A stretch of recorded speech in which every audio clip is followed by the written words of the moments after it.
Hey ladies, welcome to the training series. Today I have something super fast and an easy little trick I find myself doing with a lot of clients. So this is just a little graphic tip.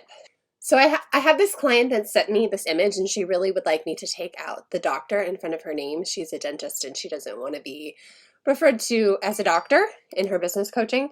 So I don't know who her graphic designer is. I do not have access to this original vector graphic, but what I'm going to do is just going to come here and I'm going to download it from Facebook, and I'm going to show you how I use a tool in PicMonkey, and I'll just delete it and I'll keep it easy for her, keep it in-house. She doesn't have to hire a $100 an hour graphic designer. Now, if she does want a high resolution version of this graphic, she might have to go back to her designer and ask them to edit it, but for now, let's just do what we can.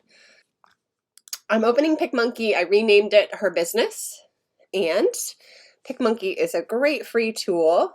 I'm going to zoom in a little bit. So what I do is the clone button.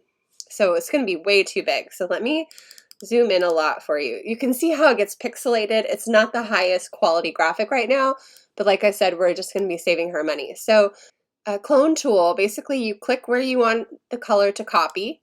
So it's going to be copying this part, and then I'm going to just scroll like this, and it's just going to copy everything above it. Look how easy that was, you guys. Ta-da! There we go. And then I'm going to click apply. Isn't that awesome?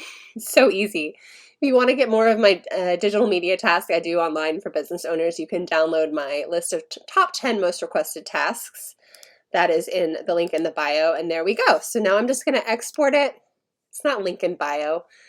Link in the description. Download, and then I'm going to send it to her without the doctor in front of it. I've been going through her website and removing the doctor where I can find it. Some places it's hidden, some places it's already built into a graphic. So this is just the fastest way to do it. So I'll see you tomorrow for the next training.